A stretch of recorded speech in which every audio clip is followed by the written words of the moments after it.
takes to win. And we're down to the last two for the NBA title.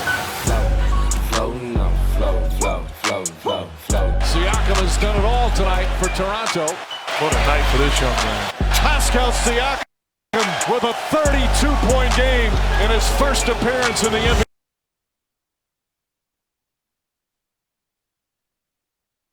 Finals. So a variety of surprising ways we find ourselves at Raptors 1, Warriors nothing after one game of these NBA Finals with Pascal Siakam having from the Warriors really doing much. So with our group here, let's start looking ahead now and gauging expectations for Game 2. I want to start with something Stephen A. just said. And we actually heard Curry Thompson in the soundbite that we played right before Steve came on, suggesting we did a good job. This is him talking about their defense against Kawhi. It was everyone else that beat us. And Stephen A. was suggesting maybe you reverse the strategy going forward. What are you looking at? I'm not into this strategy thing, right? Look, the Warriors, I say this.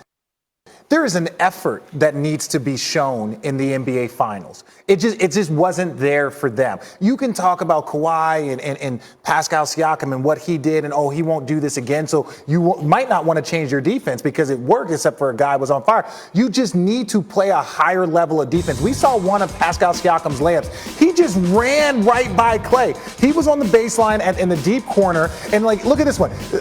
They were about to show it, but look, if you're just going to be that type of defensive team, the Warriors have been dominant because they are the best offensive team and one of the top 2 or 3, if not the best defensive team. They need to get back to just playing harder and more aggressive than everyone else. If I'm Steve Kerr, there's no way in hell I'm changing up my strategy. Kawhi made 5 field goals last night, because of the strategy. So, all right, Spicy P, if this is who you are, be that way the next 6 games. Yeah. You want to average 35? If you're going to beat us, we'll take that chance. We'll take that chance. I mean, I think the strategy is correct. It's just a matter of whether Toronto can sustain that type of play, which a lot of people aren't sure of. A lot of it is going to depend on the health of Andre Iguodala and maybe later Kevin Durant, because it's easy to say, we shouldn't send so much help at Kawhi Leonard. But if Klay Thompson has to be the primary guy guarding Kawhi Leonard, I think Kawhi will figure that matchup out and overpower him and be living in the paint and at the foul line, and you can't win like that. The reality is we talk about these as extremes. You either send help or you don't.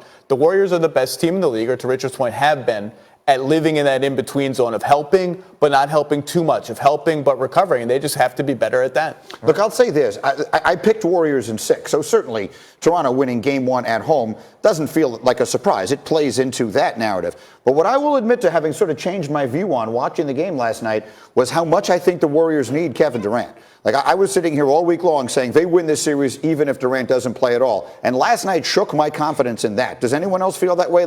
Did that change anyone's mind? The way I saw the Raptors able to defend the Warriors, rusty or not, they need another scorer, I think, to win this series. They do, to give themselves a little gap.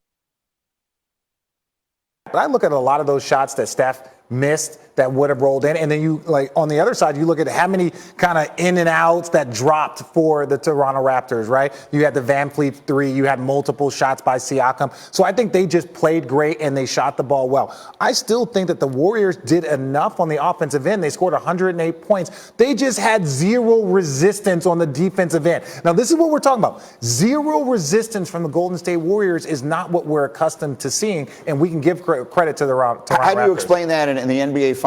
Is that a function of having had 9 days off and you just can't have that sort of sharpness and focus? I think it's rust. I also think it's the teams that they played against. I mean, the Houston Rockets don't play defense like that. Yeah. I mean, Portland doesn't play defense like that. And granted, they look great against Portland, but it's you saw Enes Kanter all the way down the screen. They had wide open shots. This is NBA Finals basketball. It takes a second to kind of get recalibrated to the physicality of the game. Yeah. How about Van Vliet?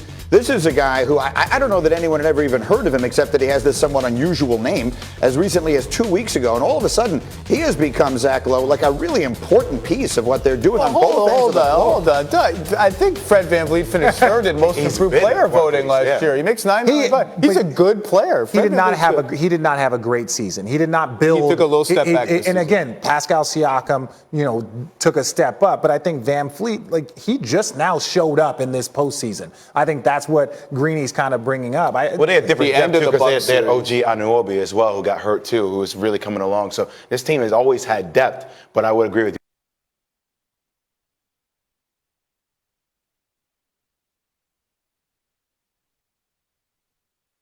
It sort of fell into the background. And what I'm saying is, when I was looking over the MVP odds that Hembo gave me before the series started, I didn't even find the name Fred VanVleet. It wasn't even listed on there, and all of a sudden he's emerged as one of their most important players. And the guy I don't think we've talked about enough so far on the show is Marc Gasol. Because Marc Gasol, 20 points last night. Every time they switched, like this wasn't the case in prior series. Every time they switched a smaller player on him, he went right to the rim, got help and kicked it out or scored. He wasn't able to do that against Tobias Harris or Milwaukee. It was a huge game for Marc last night. When that brings one then to Boogie Cousins. Does he start to play more? Do you need more from him? And can they get more from him going forward? Well, you're just going to need more from everyone. But this is, I think when you see Marc Gasol be awesome like he was, I think that's where you see Kevin Durant. Because if you can go 5 small,